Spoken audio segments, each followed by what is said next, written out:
अस्सलामुअलैकुम, good morning, सुबह माँ मुबारक और आप सबको खुश आमदीद कहते हैं। मैं हूँ मुनीब आसिफ और आप देख रहे हैं प्रोग्राम जागो लाहौर। जनाब मैं बिल्कुल ठीक ठाक, उम्मीद है कि आप लोग भी ठीक ठाक होंगे और जनाब वो एक पुरसुकून और कामयाब ज़िंदगी के साथ आगे भी बढ़ रहे होंगे। और कामयाबी के लिए ना नई नई चीज़ें सीखना और इल्म हासिल करना बहुत ज़्यादा ज़रूरी समझा जाता है। और आज जुम्मे का मुबारक दिन है, तो मैं भी अपने प्रोग्राम का आगाज़ एक खूबसूरत सी हदीस मुबारका से ही करती हूँ कि हज़रत अबू दुर्दा रज़ी अल्लाह अन्हु ने फरमाया है कि मैंने रसूल सल्लम को फरमाते हुए सुना कि जो इल्म हासिल करने के लिए किसी रास्ते पर चलेगा तो अल्लाह ताला उसे जन्नत के रास्तों में से एक रास्ते पर चलाएगा। और इल्म हासिल करने वाले की जो खुशी है ना, उसके लिए फरिश्ते अपने परों को बिछा देते हैं। और आलिम के लिए आसमानों और ज़मीन की हर चीज़ दुआएं मग़फ़िरत करती है। और यहाँ तक कि पानी के जो अंदर मछलियाँ होती हैं वो भी मग़फ़िरत की दुआ करती हैं। और आलम की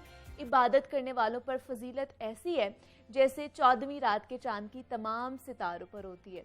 और उल्मा ही अंबिया कराम के वारिस हैं, क्योंकि अंबिया कराम की मिरास दिनार यहाँ पर दरम नहीं होते, बल्कि उनकी जो मिरास है वो इल्म समझी जाती है।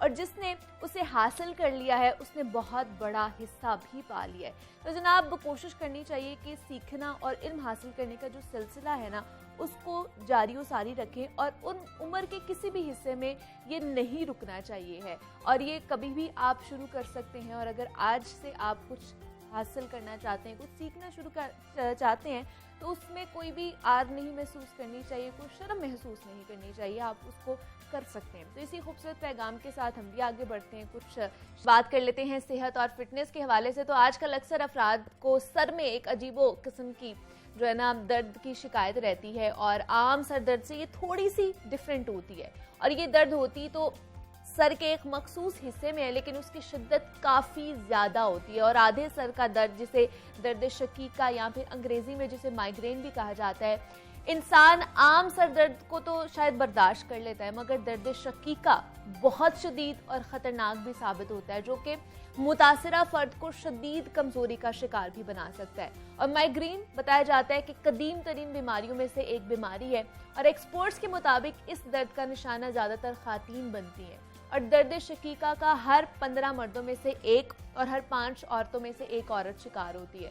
और अगर एक आधे सर का दर्द हो और दूसरी जानिब आप ये सोच लें कि रोज़मर्रा की ज़िंदगी हम लोगों ने गुजारनी है, दफ्तरी जिम्मेदारियां हम लोगों ने पूरी करनी है, तो ऐसे में कुछ लोग बदहवासी में धड़ाधड़ दर्द कम करने वाली जो गोलियां हैं उसका भी इस्तेमाल शुरू कर देते हैं, ताकि जल्द से जल्द जो है मामूल के काम हम लोग संभालें। लेकिन परेशानी में उस वक्त मज़ीद इजाफा होता है जब बैक वक्त दर्द कम करने वाली जो गोलियां हैं निकलने से भी इजाफा नहीं होता है। तो किसी भी मसले का हल उस वक्त तक निकल नहीं सकता जब तक उसकी वजूहात को ना जान लिया जाए। यूं तो माइग्रेन जो है आधे सर के दर्द से हर दूसरा या तीसरा शख्स मुतासिर होता है, लेकिन लोगों को इल्म नहीं है कि दरअसल ये दर्द होता क्यों है। तो आज हम अपने इस सेगमेंट में इसी पर बात करेंगे कि माइग्रेन की वजह क्या है, इसका इलाज कैसे मुमकिन हो सकता है और इससे बचा कैसे जा सकता है। हमारे साथ मौजूद हैं डॉक्टर नदीम ख्वाजा साहब हैं, फैमिली फिजिशियन हैं। डॉक्टर साहब आपको वेलकम कहती हूँ जागो लाहौर में, कैसे हैं आप? डॉक्टर साहब ये माइग्रेन जो है ये मैं तो कहूँगी कि कोई टीनेजर हो या कोई बड़ी उम्र का फर्द हो, हर किसी को ये आधे सर का दर्द जो है ये लाहक होता है, इसकी वजह क्या है? हाँ होता है। और इसको फ़र्क हमने आम जो टेंशन हेडेक है वो बहुत ही कॉमन है, उससे फ़र्क इस तरह से करना है कि आपने सही कहा कि बहुत से ज़्यादा परसेंटेज में एक सर की साइड पे होता है, तो हमें अंदाज़ा हो जाता है कि ये इस किस्म का दर्द नहीं है जो गोलियां वोलियां खाने से ठीक हो। और इसमें फिर एक फ़ीचर ये डेवलप हो जाता है कि आपके रोज़मर्रा के काम, आपके फैमिली की एक्टिविटीज़, ये सारी डिस्टर्ब होनी शुरू होती हैं। तो उसको हम समझ लेते हैं कि ये कुछ माइग्रेन का सिम्टम, क्योंकि इसके टेस्ट नहीं है। ऐसे नहीं होता कि कोई आप टेस्ट करें तो उसमें लिखा हुआ आ जाए कि ये माइग्रेन है। तो ये एक क्लिनिकल डायग्नोसिस है पेशेंट की हिस्ट्री पे। अच्छा। और वो ठीक आपने कहा कि ख़वातीन में ज़्यादा है, क्योंकि वो उनके हार्मोन्स की कुछ चेंजेस जो हैं वो उसमें पार्ट प्ले करती हैं। और फिर ये नहीं हो सकता कि हम सिर्फ दर्द की दवाइयाँ खाते जाएं। जब मुसलसल आपको एक क्राइटेरिया से उन्होंने बनाया हुआ कि आपको लगे कि हर दूसरे दिन आपको दर्द हो रही है और आपके 15 दिन से भी ज़्यादा ख़राब होना शुरू हो गए, उसमें ये होता है कि आपकी एक्टिविटी डिस्टर्ब होती है। ये नहीं हो सकता कि आप pain killer over the counter खाएं और आप ठीक हो जाएं। और फिर बहुत से कुछ ऐसी वजह हैं जिससे ये ट्रिगर होता है, फिर अच्छा। हम कभी डिस्कस करेंगे। लेकिन इसकी मेन कॉजेज क्या हो सकती हैं जिसकी वजह से ये होता है? देखें, पहले मैंने आपको कहा कि औरतों में इसलिए ज़्यादा है कि हार्मोन्स की, जी हाँ, ठीक है। हार्मोन की चेंजेस है। फिर कुछ जेनेटिक प्री डिस्पोजिशन है, यानी मौरूसी है। अच्छा। क्योंकि अगर आपके किसी फैमिली मेंबर को था, वालिदा वालिद में से, तो 50% चांस है कि बच्चे को अच्छा, भी ये हो। जेनेटिकली भी तो ट्रांसफर इसलिए हो रहा ये है। नहीं फौरन कहना कि भाई ये तो ओके। शायद बच्चा या बंदा जो है, हाँ। ये शायद उसको हो रहा है, ये उसका कसूर नहीं है। ज़ाहिर है उसको फिर हेल्प की ज़रूरत है। और फिर बढ़ाता क्या है, वो जो सबसे ज़रूरी चीज़ फैली हुई है, स्ट्रेस। अब ये सारी, अब जब खबरें सुनते हैं और ये हालात देखते हैं, लाइफस्टाइल हमारा बदल गया। अभी आपने सोशल मीडिया की बात की, जी, जी। तो वो इतनी कांस्टेंट इन्फ्लक्स और बहुत सी कॉम्पिटिटिव लाइफ होके स्ट्रेस एक बहुत बड़ा फैक्टर है। फिर कई लोग जो हैं उनको वेदर सिर्फ मौसम बदलने से शुरू हो जाता है। तो वो एक, उनको कहते हैं कि वो एक हेडेक डायरी रखनी होती है, उनको पता लग जाए कौन से खाने से, कितने स्ट्रेस से, किस तरह से वो ट्रिगर हुआ, तो उसको फिर अवॉइडेंस से बहुत फ़ायदा होता है।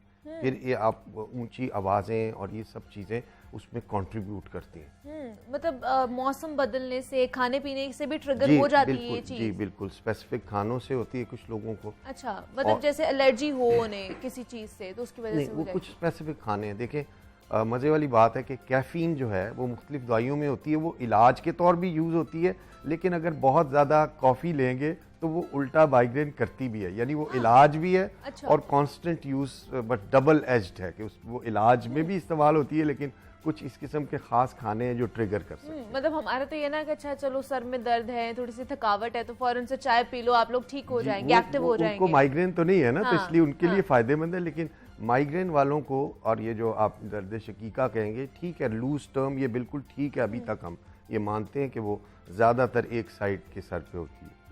लेकिन ये हर दफा एक ही साइड पर होगी या इसकी साइड नहीं, कई दफ़ा साइड चेंज भी हो सकती है, अच्छा। दोनों तरफ भी हो सकती है।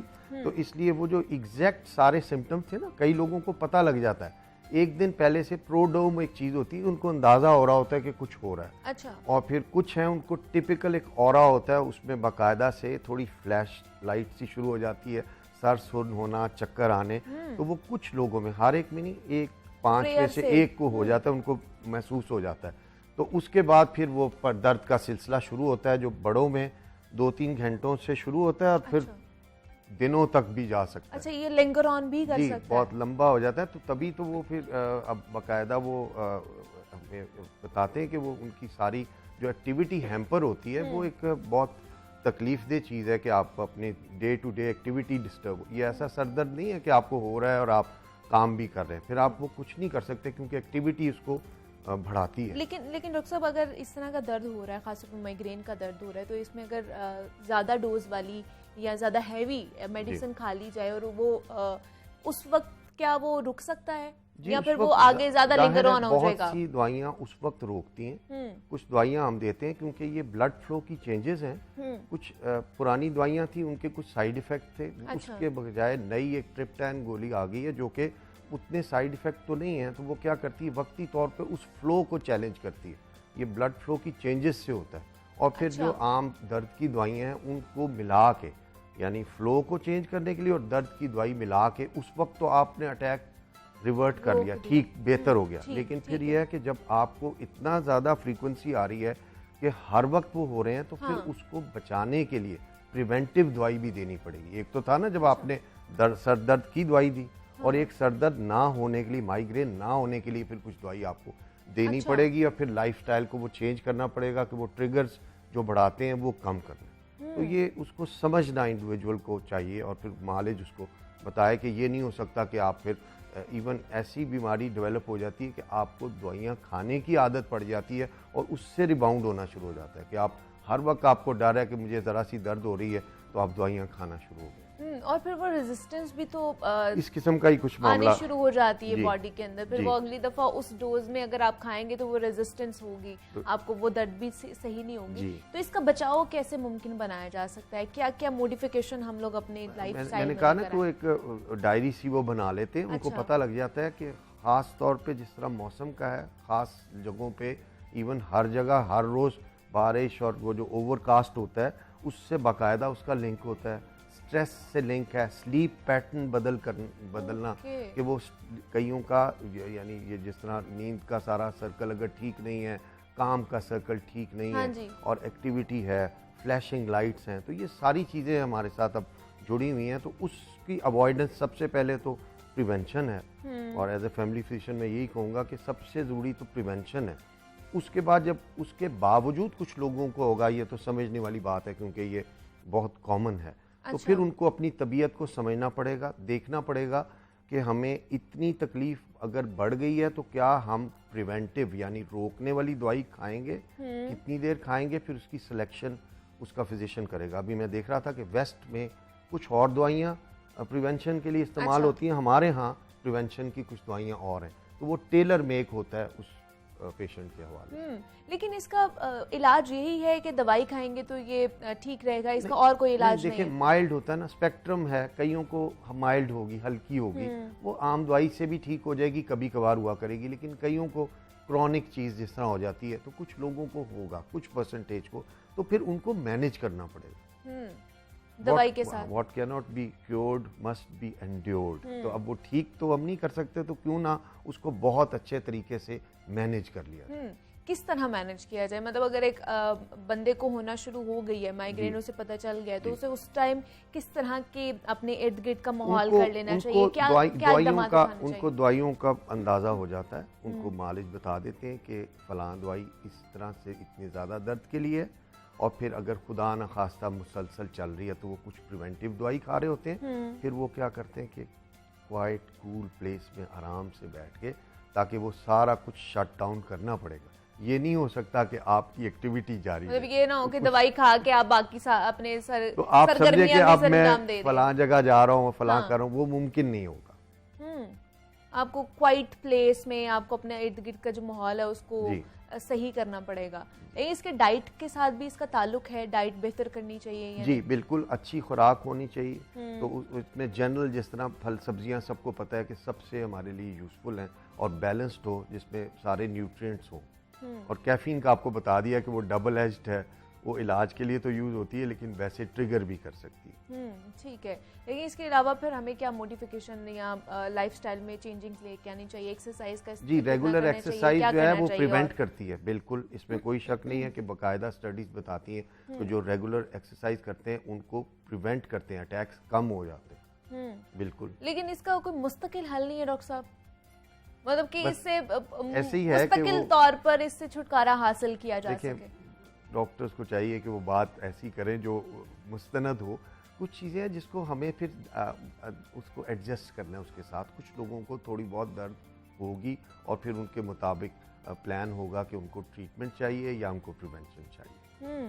ठीक, मतलब ये इसका सिर्फ दवाई अगर आप खाएंगे उसके बाद आपको माहौल ऐसा चाहिए, लेकिन ये दोबारा हो सकता है। और ये मुझे बताइए कि महीने में एक ही दफा होगी या मतलब मैं तो इस चीज से गुजरी नहीं हूँ तो I don't have any idea. ना वो फ्रीक्वेंसी उन्होंने कहा 15 दिन किसी के निकल जाए तो वो कहते हैं चलें उसको अक्यूट हो रहा है। अब 15 दिन से भी ज्यादा 3 महीने के लिए दिन खराब हो रहे हैं। 3 महीने तक भी चलती है ये? अगर वो चल रहा है तो फिर हम उसको कहते हैं कि ये तो क्रॉनिक चीज हो गई है, तो फिर प्रिवेंशन चाहिए। और फिर प्रिवेंशन बहुत अच्छी, अगर आपकी दवाई कुछ चल रही है तो फिर अटैक्स बहुत कम होते हैं। तो इसलिए ये अल्लाह ताला ने जितनी समझ दी है उसके मुताबिक बहुत अच्छा सा प्रिवेंटिव इलाज मौजूद है, अटैक्स बहुत कम हो जाते हैं। इलाज फिर वही मेडिसिन पे ही है ना, इलाज के आप कुछ लोगों ने एहतियात, कुछ दवाई, कुछ एहतियात करनी है। और स्ट्रेस लेवल किस तरह कम कर सकते हैं इसके साथ साथ? रेगुलर एक्सरसाइज है, फिर बाकायदा कुछ हदीस में आता है कि अपने से नीचे हम देखें। हम ये करते हैं कि थोड़ा सा दौड़ सी लगाते हैं लोगों के साथ कंपैरिजन। अगर हम ये सोचें कि बहुत सी नेमतें हमारे पास हैं और अगर कुछ चीज़ें कंपेयर करके बाकियों से करते रहेंगे तो फिर तो हर वक्त स्ट्रेस रहेगा। तो मुझे लगता है कि ये एक बहुत आजकल के लिए शायद पैगाम है लोगों के लिए, तो वो देखें कि हमसे तो बहुत ज़्यादा लोग और इम्तिहान में जिस तरह सैलाब ज़दगान है और बाकी हैं, तो हम बहुत सी अपनी नेमतें जो मौजूद हैं उनको नहीं देखते, बजाय वो छोटी छोटी और चीज़ों पे तवज्जो देते रहते हैं। तो ये लगता है कि स्ट्रेस को रिलीव ज़रूर रखना चाहिए। और नेचुरली तरीके से इस चीज़ को हम ओवरकम कर सकते हैं, क्योंकि मेडिसिन का फिर असर जो है वो बाकी आपके ऑर्गन्स पे भी हो रहा होता है, आपका मैदा भी खराब हो रहा होता है। बहुत स्ट्रेस कम करने से, लाइफस्टाइल को बदलने से बहुत ज़्यादा फ़र्क पड़ जाता है। ये तो हम कुछ परसेंटेज कह रहे हैं जिनको इतनी ज़्यादा बीमारी होगी जिनको प्रिवेंशन चाहिए। हर एक को तो प्रिवेंटिव दवाइयाँ या हर वक्त दवाइयों की ज़रूरत नहीं है।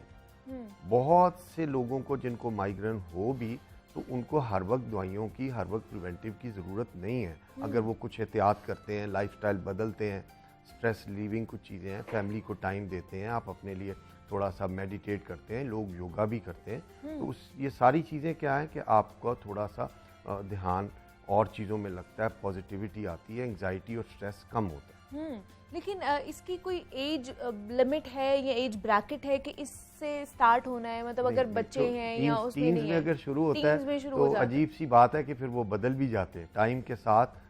हेडेक्स की टाइप, उनका ट्रिगर, उनका तरीकाकार भी बदल सकता है, क्योंकि ज़ाहिर है ये कॉम्प्लेक्स सी चीज़ है। दिमाग के साथ उसके मुख्तलिफ जो हमारी चैनल्स हैं उनकी इन्वॉल्वमेंट है, ब्लड की सप्लाई और उनके चैनल्स की ट्रिगर करने की चेंजेस जो हैं वो एज के साथ आहिस्ता आहिस्ता खुद मरीज़ को भी पता लग जाता है कि सर दर्द जो है उसकी तरीकाकार, उसकी फ्रीक्वेंसी, उसके किस किस्म का था, फिर उसमें आँखों में लाइट्स और ये चक्कर आने और चीज़ें भी साथ चेंजेस पता लगती हैं, दिल का ख़राब होना। अच्छा, ये इसके साथ ही है, ये सारी चेंजिंग्स आपकी बॉडी में आ रही होती हैं जनाब। ये हेडेक और ख़ास तौर पर दर्द शकीका जिसे माइग्रेन कहा जाता है, उस पर हमने बात की कि किस तरह इसको ओवरकम किया जा सकता है, कौन कौन से ट्रिगर पॉइंट्स हैं। ये उस पेशेंट को पता होना बहुत ज़्यादा ज़रूरी है जो इस अमल से गुजर रहा है, जो इस तकलीफ़ से गुजर रहा है, कि किस चीज़ की वजह से वो ट्रिगर हो सकता है, उसकी दर्द ट्रिगर हो सकती है, और बाद में डॉक्टर से रुजू करें। जो डॉक्टर आपको प्रिस्क्राइब करेगा वही अमल आपने, वही ट्रीटमेंट आपने करना है, ना कि खुद से ही आप लोगों ने घरों पर ही डॉक्टर बन जाना है। हमारे साथ डॉक्टर नदीम ख्वाजा साहब मौजूद है, फैमिली फिजिशियन हैं। डॉक्टर साहब बहुत शुक्रिया आपके वक्त का कि आप यहाँ पर आए, और माइग्रेन दर्द के हवाले से हम जनाब बात कर रहे थे, और यहाँ पे एक छोटी सी ब्रेक लेंगे, आपने कहीं नहीं जाना, मिलते हैं इस ब्रेक।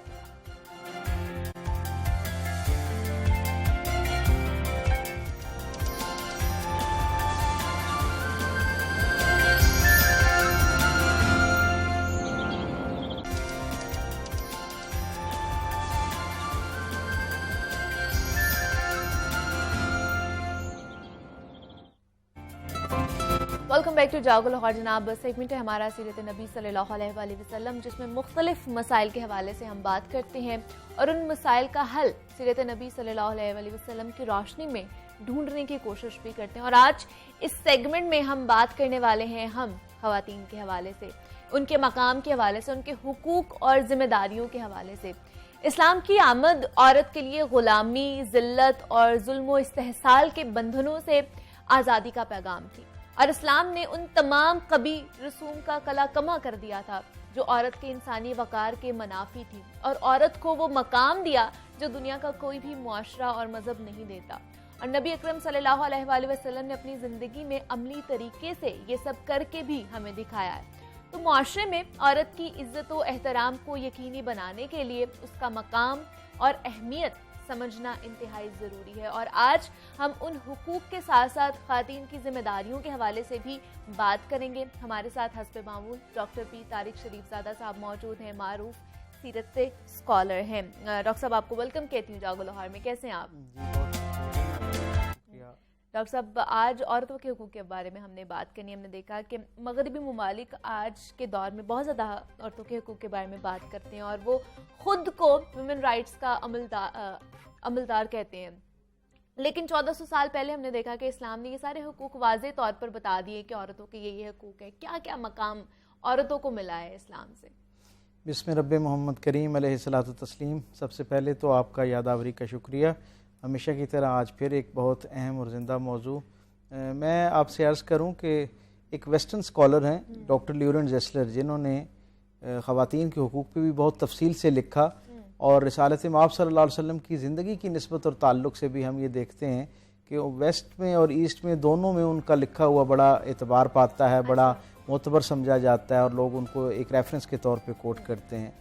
डॉक्टर ल्यूरेंट जेस्लर ये कहता है कि मैंने रसूल रहमत सल्लल्लाहु अलैहि वसल्लम की पाकीज़ा ज़िंदगी और आपके लाए हुए पैगाम को देखा तो मुझे यूँ महसूस होता है कि जहाँ इसके अंदर बहुत सारे और तबकात ज़िंदगी के लिए बहुत सारा खैर और रहमत मौजूद है, लेकिन हकीकतन मुझे यूँ लगता है, कभी कभी गुमान होता है कि जैसे ये दीन, ये निज़ाम जो रसूल रहमत लेकर आए हैं, ये हकीकत में औरतों के हुकूक और उनकी फ़लाह का निज़ाम है।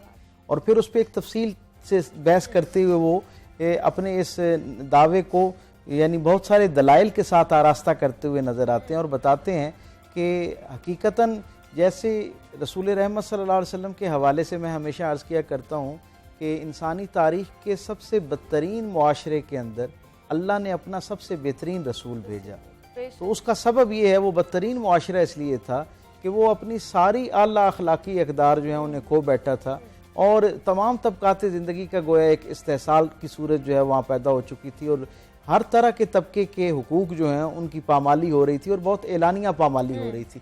लेकिन दो तबकात बिलखुसूस हमें ऐसे नज़र आते हैं जिनके हुकूक को पामाल करना बाकायदा फ़ख्र समझा जाता था और उसे बड़ी बड़ाई का ज़रिया समझते हुए एक दूसरे के दरमियान बयान किया जाता था। उनमें एक ग़ुलामों का तबका था जो सबॉर्डिनेट्स थे, उनका तबका था, और दूसरा हम ये देखते हैं कि ख़वातीन के हवाले से उस मुआशरे के अंदर अजीब तरह की एक करख्तगी और एक जहालत पाई जाती थी और ये जहालत उनकी रोज़मर्रा ज़िंदगी के कमोबेश हर रवैये से झलकती हुई नज़र आती है। हम ये देखते हैं, आप ये देखिए कि रसूलुल्लाह सल्लल्लाहु अलैहि वसल्लम का औरतों के लिए हुकूक के हवाले से यानी अपने पैगाम में कितनी इसकी अहमियत रखी हुजूर ने कि रिसालत माब सल्लल्लाहु अलैहि वसल्लम जब दुनिया से तशरीफ़ ले जा रहे थे और मेरे करीम आका सल्लल्लाहु अलैहि वसल्लम की जिस्म अक़दस के अंदर से रूह सफ़र फरमा रही थी, सांस फूली हुई थी। आप समझ सकते हैं ना कि नज़ा की उस कैफियत में इंसान बहुत ख़ास बात जो है वो शेयर कर रहा होता है। उस कैफियत में भी रहमतें और बशारतें तकसीम करने वाले रसूल ने अपने सामीन को गोया रहती दुनिया तक के सारे मानने वालों को एक ही पैगाम दिया और वो क्या था कि अपने ग़ुलामों यानी सबॉर्डिनेट्स का और ख़वातीन के हुकूक का ख्याल रखना। तो इससे अंदाज़ा होता है कि इस दीन के अंदर कितनी अहमियत है। और फिर हम ये आगे चल के देखते हैं कि मेरे रसूल सल्लल्लाहु अलैहि वसल्लम की पूरी ज़िंदगी जो है आपने उस फ़िज़ा को जो जुल्म और इस्तेहसाल की फ़िज़ा थी, जो हुकूक की तलफ़ी के हवाले से एक नामवर मुआशरा था, उसका वो मुआशरा जिसके अंदर ख़ातून अगर घर से बाहर निकलती तो ज़ख्मी हालत में वापस घर पहुंचा करती थी। इतना उसके ऊपर ज़हनी तौर पे टॉर्चर किया जाता, नफ्सियाती तौर पे टॉर्चर किया जाता, हत्ता कि जिस्मानी तौर पे उसको इतनी तकलीफ दी जाती कि उसके लिए गोया अपनी गली में से गुजरना महाल था। ऐसे मुआशरे को जो इस आदात और अतवार के साथ आरास्ता था, 63 बरस की मुख्तसर सी तरबियत के बाद मेरे करीम आका ने उस मुआशरे की कैफियत को ऐसे बदला, उनके रवैयों को ऐसे अपनी खुशबू से मुअत्तर फरमाया कि वही मुआशरा जिसकी गली में से औरत का गुजरना मुश्किल था, जब हुजूर की तरबियत के बाद उस मुआशरे में से किसी गली से औरत गुजरती तो वो अजीमुशान हुजूर के असहाब जो हैं वो दीवारों की तरफ मुंह करके खड़े हो जाते ताकि औरत एक इकराम के साथ गुजर जाए। और वो औरत जिसे बात करने की इजाज़त नहीं थी, मेरे करीम आका सल्लल्लाहु अलैहि वसल्लम ने जो अपने हुकूक के लिए बात नहीं कर सकती थी, हुजूर ने बहुत बड़े बड़े और नामवर फैसलों में उन ख़वातीन से मशावरत की, उनको उनकी राय का एहतराम किया, उनकी राय को उनके नाम से मंसूब करते हुए लोगों को बताया कि ये उस खातून की जहानत का नतीजा है, इसलिए इस बात को, इस राय को, इस तजवीज़ को ज़िंदगी का या अपनी जो हिकमत अमली है उसका हिस्सा बनाया जा रहा है। और हर तबके फ़िक्र को यानी ख़वातीन की जितने रूप एक मुआशरे के अंदर हो सकते हैं, अल्लाह के रसूल सल्लल्लाहु अलैहि वसल्लम ने हर रूप के अंदर औरत को एक ख़ास दर्जे की इज़्ज़त और वक़ारत अता की। आप देखिए वो मुआशरा था जहाँ पर बेटियों को पैदा होते ही उनको जिंदा दरगोर कर दिया जाता था, बहनों को एक अपने लिए ज़िल्लत और शर्म का ज़रिया समझा जाता था। कोई शख्स अपनी बहनों की तादाद लोगों के साथ वाज़े नहीं करता था, उन्हें नहीं बताता था। एक जहालत थी ना, जहालत की तो कोई हद नहीं हुआ करती। और मुआशरे में और तो और आप ये देखें यानी वो जो उनकी सौतेली माएँ हुआ करती थी, उनके बाप की वफ़ात के बाद बाप की छोड़ी हुई बेवाओं के साथ निकाह कर लिया जाता था। तो इस दर्जे पे औरत की ज़िल्लत जो है वो हो रही थी उस मुआशरे में। और फिर उसी मुआशरे में अल्लाह के रसूल सल्लल्लाहु अलैहि वसल्लम ने माँ की शक्ल में उसे उसके पाँव के नीचे जन्नत की बशारत दी, उसकी अज़मत और मकाम को इतना वाज़े कर दिया। बहन की शक्ल में इस दर्जे की हुजूर ने इज़्ज़त अता फरमाई, मेरे करीम आका सल्लल्लाहु अलैहि वसल्लम ने इस दर्जे की इज़्ज़त अता फरमाई कि आप ये देखें कि जनाब शीमा जो हुजूर की दूध शरीक बहन है, हुजूर की सगी बहन भी नहीं है, दूध शरीक बहन है, और एक ज़माने के बाद हुजूर से दोबारा मिली, बचपन में मुलाकात हुई और फिर एक बड़ा लंबा तवील अरसा है जिसमें रसूलुल्लाह सल्लल्लाहु अलैहि वसल्लम की उनसे मुलाकात नहीं हुई। और फिर एक नशिस्त में एक जगह पे एक जंग के बाद वो वहाँ पर आई तो अल्लाह के रसूल सल्लल्लाहु अलैहि वसल्लम को जब इल्म हुआ कि ये हज़रत शीमा है हुजूर की वो दूध शरीक बहन, तो हुजूर अपने मकाम से खड़े हो गए और रिसालत माब सल्लल्लाहु अलैहि वसल्लम इस ताज़ीम के साथ अपने उस जहाँ आप तशरीफ़ फरमा थे वहाँ से उठ के उनके इस्तकबाल के लिए गए कि सारे असहाब जो हैं वो दम बखुद हो गए कि हुजूर इतनी बेचैनी और इस्तराब के साथ किसका इस्तकबाल करने जाते हैं। और फिर जनाब शीमा से कहते हैं कि अगर आप आप मुझे इल्म होता कि आप इस मामले के लिए आ रही हैं तो आप मुझे फरमाती हैं, आपको आने की जहमत ना होती, मैं आपकी कही हुई बात को यहीं से पूरा कर देता। और फिर हुजूर ने उनको दोनों तजावीज़ दी। कहा अगर मेरे साथ रहना चाहें तो यहाँ मदीने में रहें, आपको वो सारी इज्जत, मकाम, वकार और आसानियाँ जो रसूल रहमत की हमशीरा के तौर पे हो सकते हैं वो आपको हासिल होंगे। और अगर आप अपने कबीले में वापस जाना चाहें तो उसका इंतज़ाम। उन्होंने कहा मैं वापस जाना चाहती हूँ। तो रसूल रहमत सल्लल्लाहु अलैहि वसल्लम न सिर्फ ये कि उनके लिए तहाइफ का एहतमाम करते हैं, उनके लिए बेहतरीन ज़ियाफ़त का एहतमाम करते हैं, बल्कि जब वो जाती हैं तो मदीने की सरहद तक अल्लाह के रसूल सल्लल्लाहु अलैहि वसल्लम खुद छोड़ने के लिए जाते हैं। और जब तक, सीरत निगारों ने लिखा कि जब तक उनके काफिले की गर्द बैठ नहीं गई, उस वक्त तक रसूलुल्लाह सल्लल्लाहु अलैहि वसल्लम उनको देखते रहे और उनको मुस्कुराते रहे, उनके लिए दुआएं करते रहे। तो मेरे करीम, और फिर आप ये देखें जो दूसरा रूप बीवी का, जिसे सबसे ज़्यादा इस्तेसाल का शिकार किया जाता था, जिसे सबसे ज़्यादा कमतर समझा जाता था, मेरे करीम आका सल्लल्लाहु अलैहि वसल्लम ने अपनी सारी अज़वाज मुतहरात के साथ ऐसा मिसाली सलूक रखा कि रहती दुनिया के सारे इंसानों के लिए उसके अंदर एक रोशनी मौजूद है। जनाब खदीजतुल कुबरा सलामुल्लाह अलैहा जब दुनिया से तशरीफ़ ले गई तो मेरे करीम आका ने फरमाया कि ऐ खदीजा, अगर तुम मुझसे मेरी जान और मेरी जिस्म की खाल तलब करती तो मैं ये देते वक्त भी गुरेज ना करता। यानी इस दर्जे का इकराम किया। और जनाब आयशा सिद्दीक़ा रज़ी अल्लाह तआला अन्हा फरमाती हैं कि सरकार दो आलम सल्लल्लाहु अलैहि वसल्लम हज़रत खदीजतुल कुबरा का जब तस्करा फरमाते तो कभी उनका नाम नहीं लेते, उन्हें मोहसिना इस्लाम कह के पुकारते, यानी उनकी ताज़ीम करते। ना सिर्फ उनकी इज्जत करते बल्कि उनकी निस्बत से जो वो खवातीन जो उनके साथ, जिनका हज़रत खदीजतुल कुबरा के साथ वक्त गुजरा हुआ था, हुजूर उनकी ताज़ीम फरमाते, उनकी बहनों की ताज़ीम फरमाते, हत्ता कि उनकी सहेलियों की जो उनके साथ उनकी जो दोस्तें थी, रिसालत माब सल्लल्लाहु अलैहि वसल्लम ने अपनी ज़िंदगी के आखिरी लम्हे तक उनके वकार, इज्जत और ताज़ीम में कमी। लेकिन डॉक्टर साहब, आज के दौर में आपको ये चीज़ें मिलती हैं, मुआशरे में नज़र आ रही हैं कि ये सारी इम्प्लीमेंट हो रही हैं, औरतों के हकूक उनको दिए जा रहे हैं? देखिए, हम ये समझते हैं कि पिछले 1500 साल का ये जो ज़माना है, इसके अंदर इंसानों ने ख़वातीन के हकूक़ को एक एजिटेटिव टोन के तौर पे एक सिंगल के, जिसे हम कहते हैं ना, एक सिंबल के तौर पे उन्होंने इस्तेमाल किया है और अपने मकासद के लिए भी इसको इस्तेमाल किया गया। मैं ये नहीं कहता कि कुल्लियतन उसका कोई फ़ायदा नहीं हुआ, किसी दर्जे पे यकीनन उससे एक इबलाग हुआ, अवेयरनेस आई होगी, लेकिन मैं ये समझता हूँ कि अवेयरनेस के लिए आवाज़ उठाने से भी कहीं ज़्यादा अपनी अमली मिसाल पेश करना सबसे अहम बात है। हम ये देखते हैं कि वो लोग जो उमूमी तौर पे हमें इस तरह के खुशनुमा नारों के साथ मुआशरे के अंदर नज़र आते हैं, उनकी अपनी ज़िंदगियों के अंदर वो जो हुकूक है उनकी अंजामदही नहीं हुआ करती नतीजतन, क्योंकि ये एक तयशुदा फितरी अमल है इस कायनात का कि जो बात आपके अपने अमल का हिस्सा नहीं होती, जब आप वो उसे बयान कर रहे होते हैं तो उसकी तासीर वैसी नहीं होती। इसलिए हम ये देखते हैं कि ये शोर तो बहुत मचा, और ख़ास तौर पे वेस्ट जो जदीद दुनिया है, और यकीनन उसके अंदर भी कई खूबियाँ मौजूद हैं जिन्हें अडॉप्ट किया जाना चाहिए और उन्हें इख्तियार किया जाना चाहिए। और अगर आप बहुत तफसील से जाके देखें तो उनकी खूबियों का एक बड़ा हिस्सा जो है वो रसूल रहमत सल्लल्लाहु अलैहि वसल्लम की ज़िंदगी से ही वहाँ तक पहुँचा। मुसलमानों ने बहुत सारी खैर की और खूबी की चीज़ें उनको पहुँचाई और उन्होंने उसको कबूल किया। बिल्कुल। लेकिन अब हम ये देखते हैं कि उनके यहाँ जितनी आवाज़ बुलंद की जाती है, उस दर्जे की जो हुकूक के हवाले से जो मुआशरे के अंदर कोई अमली सूरत हमें नज़र नहीं आती है। और यकीनन हमारा ये जो मुआशरा है इसके अंदर तो और बहुत ज़्यादा काम करने की ज़रूरत है, क्योंकि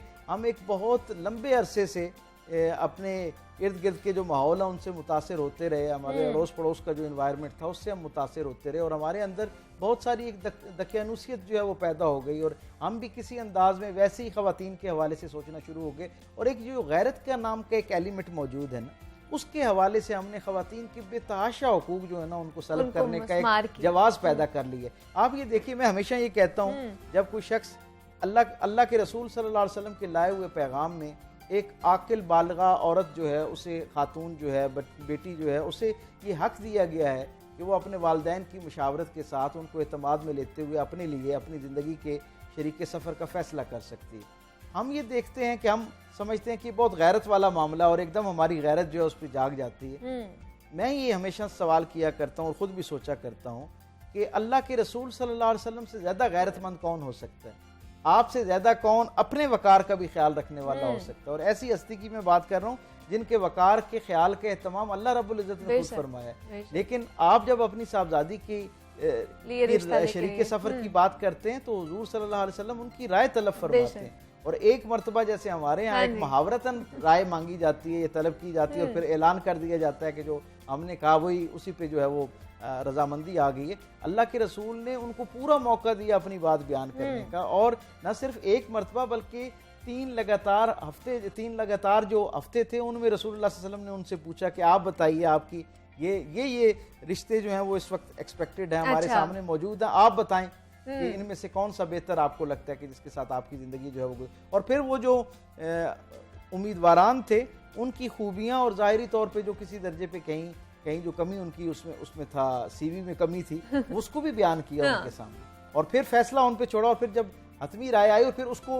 यानी आप ये देखिए ना कि किस वकार के साथ न सिर्फ ये कि उस लम्हे पे उनसे मुशावरत की, बल्कि उसके बाद भी गाहे उनसे उनकी जिंदगी के हवाले से पूछते रहे, उनकी खबरगिरी करते रहे और उनके दरमियान एक तस्फीर का किरदार अदा करते रहे। गोया यानी रसूलुल्लाह सल्लल्लाहु अलैहि वसल्लम ने हर हवाले से औरत का जो एक मकाम और एहतराम है उसके ऊपर किसी दर्जे का कोई कॉम्प्रोमाइज नहीं किया। बिल्कुल ऐसे ही। लेकिन डॉक्टर साहब, हम अपने इर्द गिर्द और हम खुद भी सिर्फ औरतों के हकूक के बारे में बात करते हैं, लेकिन उनकी जिम्मेदारियों के हवाले से कभी भी हमने बात नहीं की है। जिम्मेदारियां क्या क्या बताई गई हैं, क्या तजवीज़ की गई हैं इस बारे में? मैं आपसे अर्ज करूं, मैं हमेशा ये कहा करता हूँ कि ये दीन ऐसा कंप्लीट पैकेज है, एक ऐसा ज़िंदगी गुजारने का मुकम्मल और जामे सलीका और करीना है कि इसने न सिर्फ ये कि तमाम तबकाते ज़िंदगी की हुकूक का वजाहत कर दी है, बल्कि उनके फ़राइज़ का भी बहुत एहतमाम के साथ, बहुत क्लैरिटी के साथ जो है उसे बयान कर दिया है।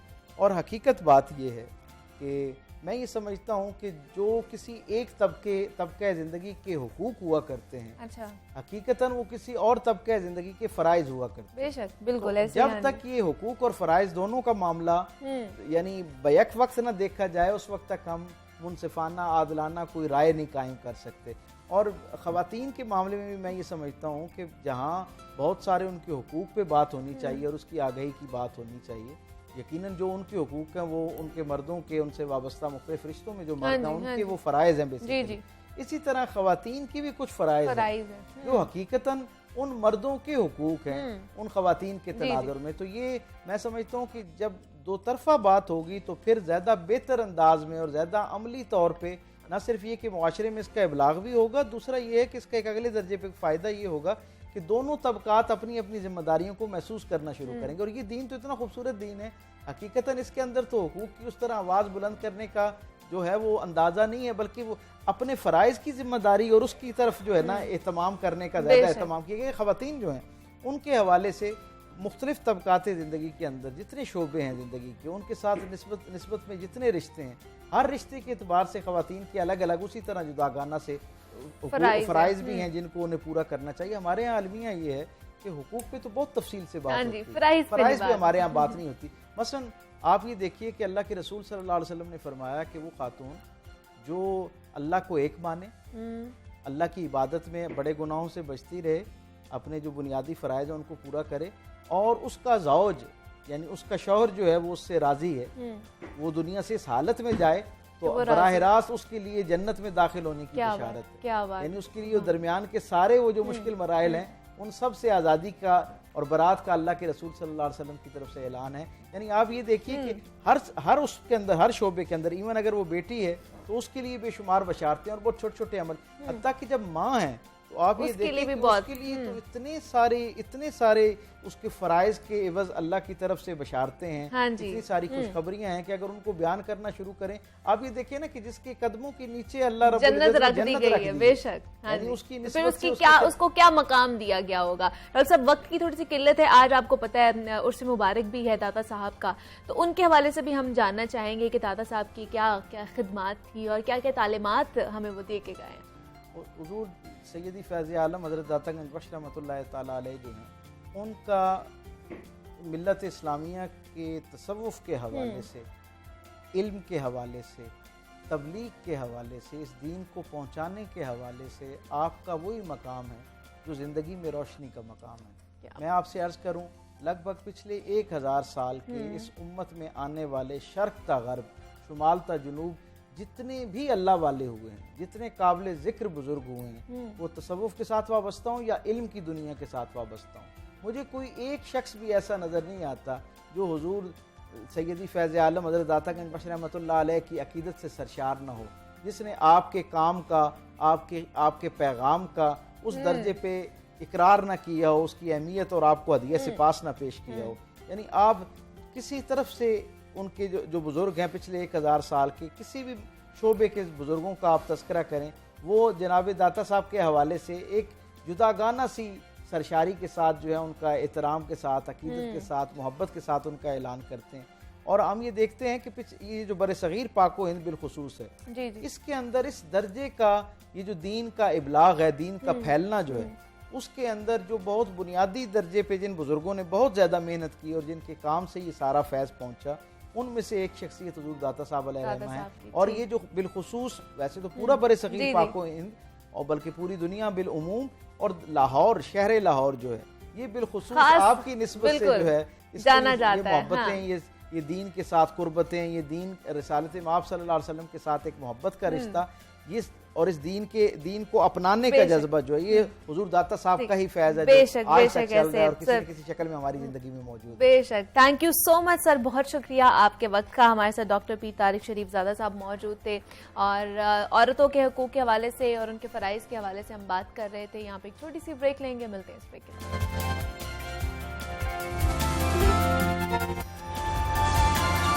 Thank you so much sir.